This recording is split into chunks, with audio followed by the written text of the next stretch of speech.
बिस्मिल्लाहिर्रहमानिर्रहीम। इय्याका नअबुदु व इय्याका नस्तईन। अल्लाहुम्मा अइन्नी अला ज़िक्रिका व शुक्रिका व हुस्न इबादतिक। अस्सलामु अलैकुम।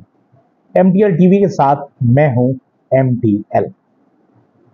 आज हम गुफ्तगू का आगाज करेंगे पाकिस्तान को IMF के कर्जे से। पाकिस्तान को IMF का कर्जा जो है वो 37 महीने के लिए एक मंजूर हो गया है प्रोग्राम, जिसमें $7 अरब हमें मिलेंगे। इसकी खुशखबरी हमें वजीर खजाना ने दी और आज उन्होंने भी अपनी गुफ्तगू जिस वक्त न्यूयॉर्क में है उन्होंने फरमाया कि इसमें हमारी मदद अमेरिका ने और चीन का ताउन भी शामिल था। मतलब चीन का ताउन इस लिहाज से था कि कर्जे रोल ओवर और करने के लिए चीन की गारंटी चाहिए। मतलब ये हुआ कि अगर अमेरिका IMF से ना कहता तो पैसे हमें ना मिलते। अब 37 माह का ये प्रोग्राम है और वो ये कह रहे हैं कि ये हमारा आखिरी प्रोग्राम है। अब ये आखिरी प्रोग्राम जो हालात हमें नजर आ रहे हैं उसमें ये बात हजम नहीं हो रही कि ये कैसे मुमकिन है कि हम जीरो, लिटरली जीरो हमारे ज़र मुबादला के ज़खायर हैं और हम उसमें कोई काम भी नहीं कर रहे हैं। लेकिन वज़ीर ख़ारिजा जो है, ख़जाना जो है औरंगज़ेब साहब, उन्होंने फरमाया कि हमें ये देखना है कि अब हमें मुआशी इस्लाहात करनी पड़ेंगी। अब मुआशी इस्लाहात तो ज़रूर हो जाएं, लेकिन अगर लोग ये बेहतर कर दें, तरीका करते हैं कि एक कानून हो गरीब और अमीर के लिए, एक ही कानून हो, वही आप उसे अप्लाई करें हर आदमी पर। इनकम टैक्स आपने लेना है, आप तरीके से लें। आप FBR की तश्कीलें नौ करें, या तो FBR को ख़त्म कर दें, नया कोई इदारा बनाएं, क्योंकि यहाँ तो लोग माल बनाने के लिए आते हैं। मेरा एक सबऑर्डिनेट हुआ करता था किसी ज़माने में और वो कस्टम्स में दाखिले के लिए इम्तहानात दिया करता था। तो मैंने उससे एक दिन पूछा, यार एक क्रिएटिव जॉब है, तुम क्यों ये कस्टम के लिए इतना जोर लगा रहे हो? 2 मरतबा एग्जाम दे चुकी हो, तीसरी मरतबा फिर दे रहे हो। उसने मुझे उसका जवाब दिया, सर मैं एक ऐसे महकमे में जाना चाहता हूँ जहां इस तरह पैसा बरसता हो, खून बरसता हो। फिर उसने मिसाल दी, मेरा एक दोस्त है जो इस वक्त फैसलाबाद में पोस्टेड है और मैं आपको ये बताऊं कि उसे 50 लाख रुपए की ऑफर हुई रिश्वत की और उसने 50 लाख रुपए ठुकरा दिए। मतलब उसे 1 करोड़ रुपए मिलने चाहिए। जब इस तरह हमारे इदारे में जोंकें मौजूद होंगी तो वो इदारे को तबाह करें। बहरहाल कैसे ये हमारा आखिरी प्रोग्राम होगा ये तो अभी समझ में नहीं आ रहा, वाज़े पॉलिसी कोई समझ में नहीं आ रही, लेकिन बहरहाल हैं कवाकिब कुछ नजर आते हैं कुछ, और उम्मीद पर दुनिया का है। दूसरी तरफ अगर हम देखें जो आईनी तरमीम है उसके लिए इस वक्त बिलावल भुट्टो पूरी जोर और शोर, पूरी ताकत के साथ जोर। और मैंने जैसे गुज़श्ता रोज एक गुफ्तगू में कहा भी था कि जी बिलावल ने हाई कोर्ट बार एसोसिएशन में खिताब किया और उन्होंने एक अंग्रेजी की कहावत कि अगर आप 1 इंच की प्रॉब्लम करेंगे तो वो 1 मील तक जाएगी। और फिर उसका जो उन्होंने तर्जुमा किया वो उसके मुताबिक वो उन्होंने 1 इंच का काम किया था तो क्या 1 मील तक घसीटे गए? तो बहरहाल सवालिया निशान है। और जो उन्होंने उर्दू में तर्जुमा किया तो उसके मुताबिक तो बहरहाल कुछ हुआ है, क्योंकि वो समझते हैं और आईनी अदालत के लिए वो जोर लगा रहे हैं कि क्या बाकी अदालतें सारी गैर आईनी हैं?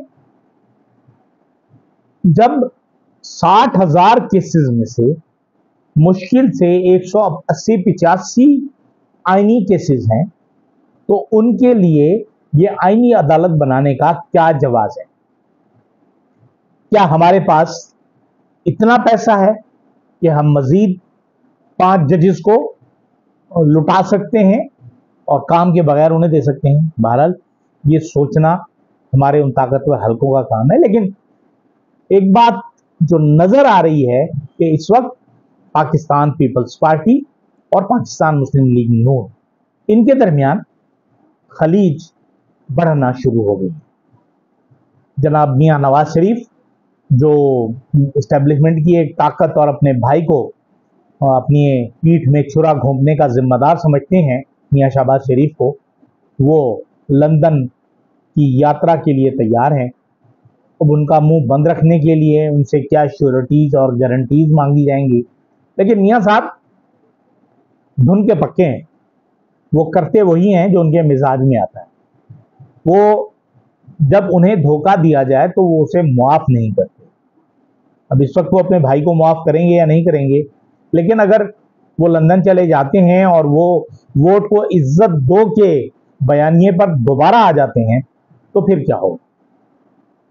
लेकिन इस वक्त जब हम आईनी तरमीम की बात कर रहे हैं या सुप्रीम कोर्ट का अगर हम फैसला ले लें उस पर बात करते हैं, तो एक बहुत ही लेम एक्सक्यूज, जहालत का एक आर्गुमेंट दिया जा रहा है।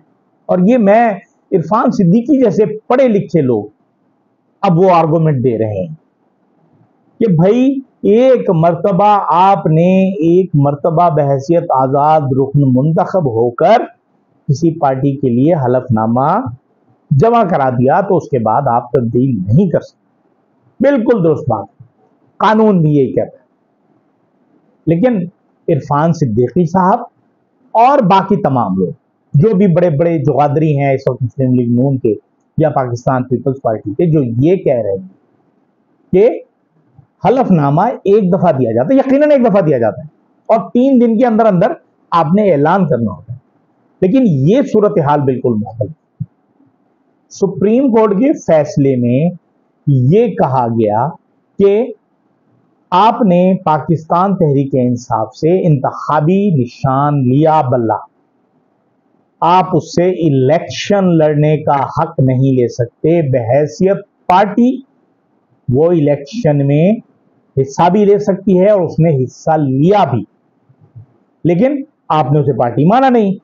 तो जब आपने एक गैर कानूनी काम किया और जितना जुल्म करके आपने किया, अगर उस गैर कानूनी काम को खत्म करने के लिए सुप्रीम कोर्ट ने कोई फैसला किया है तो उस आईनी नुक्ते को सुपरसीड कर रहा है, क्योंकि आपने एक गलत काम किया। और आपकी इस इलेक्शन कमीशन भी कह रहा है कि हमने तो कहीं कोई गलत काम, हमसे तो कोई गलती नहीं हुई, जो भी फैसला किया था वो जनाब फायद साहब ने किया था। काजी साहब तो बादशाह आदमी है, वो तो ख्वाब में भी ऑर्डर कर देते हैं, बेइज्जतियां कर देते हैं, वकला को पुलिस के जरिए हटवा देते हैं, खवातीन की बेइज्जती कर देते हैं। अपनी बेगम की उनकी डुअल नेशनलिटी है, वो उन्होंने कभी डिक्लेयर नहीं की। उनके अपने फॉरेन करेंसी अकाउंट्स हैं जो उन्होंने डिक्लेयर नहीं किए। और यहां कहते हैं मैं कानून का पासदार हूं, मैं कभी झूठ नहीं बोलता। झूठ तो आप बोलते हैं या नहीं बोलते, लेकिन अगर कोई इंफॉर्मेशन छुपाएगा, जानबूझकर छुपाएगा, सुप्रीम कोर्ट का जज होकर छुपाएगा, सुप्रीम कोर्ट का चीफ जस्टिस होकर छुपाएगा, तो फिर वही सब कुछ होगा और फिर फैसले भी देगा ऐसे जिनसे एक आम आदमी भी समझ रहा है कि एक डोनट बेचने वाला शख्स आपको पहचानता है और आपको कहता है कि आप पर लानत है। हाजी साहब, ये जो लानत का लफ्ज है, ये आप अगर समझदार आदमी हैं तो आपके लिए एक इत्तला है कि लोग आपको किस तरह देख रहे हैं।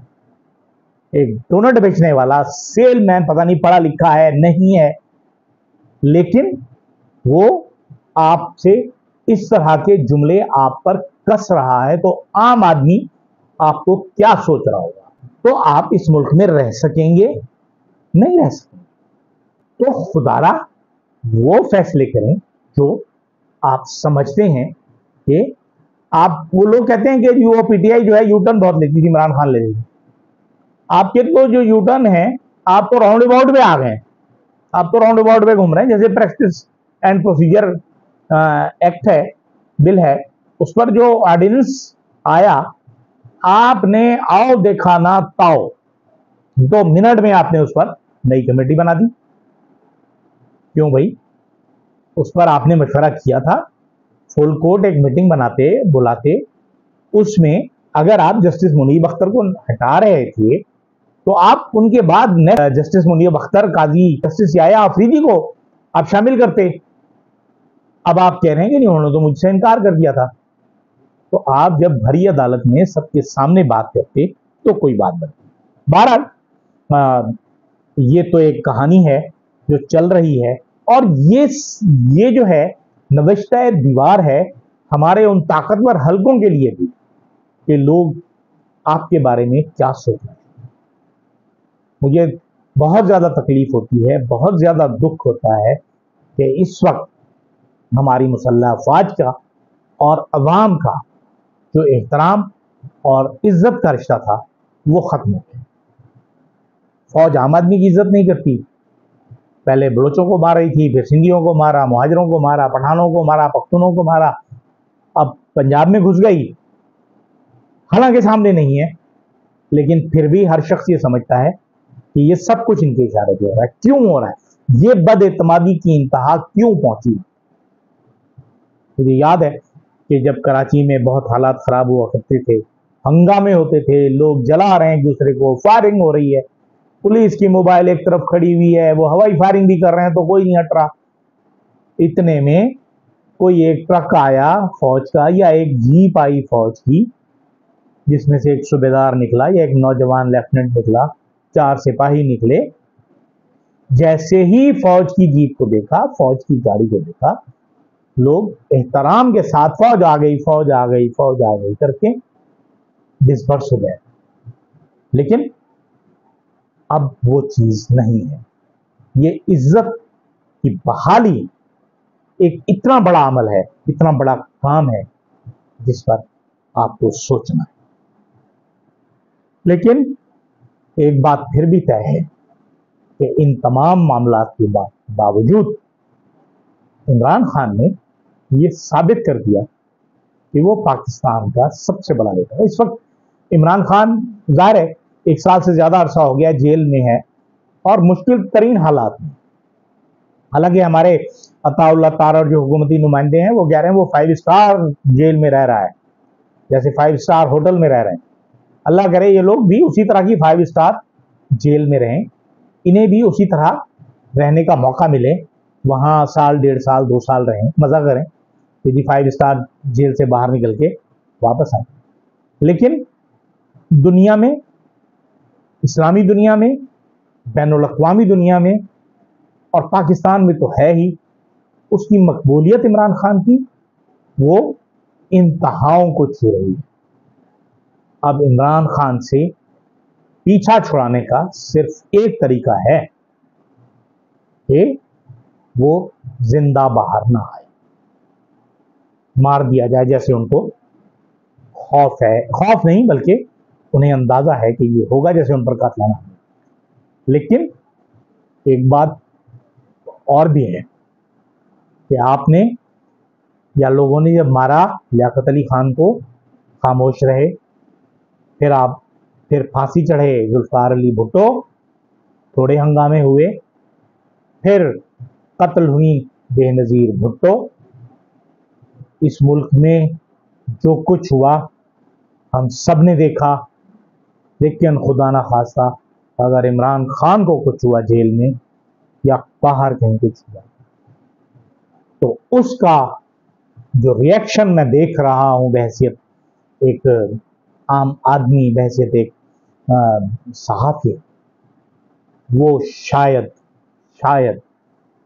पाकिस्तान का आखिरी क्योंकि इससे पहले एक मरतबा डेलिब्रेटली हमारे मियां नवाज शरीफ साहब ये कोशिश कर चुके हैं। इस पर हम अक्टूबर की 12 तारीख को इस पर हम बात करेंगे तफसील से कि उन्होंने किस तरह प्लान किया था फौज को फौज से लड़ाने के लिए। लेकिन उस वक्त जो हमारे आर्मी चीफ थे, बड़े ज़हीन आदमी थे, जनरल परवेज मुशर्रफ, उन्होंने न सिर्फ वो साजिश खत्म की, साजिश को नाकाम बनाया, बल्कि इस मुल्क पर अपना कंट्रोल भी किया। दुआ है कि अल्लाह मेरे मुल्क को, मेरे फौज को, मेरी सियासी रहनुमाओं को, मेरी सियासी पार्टियों को और मेरे अवाम को किसी भी मुसीबत से महफूज रखें। इजाज़त दीजिए। अल्लाह हाफ़िज़।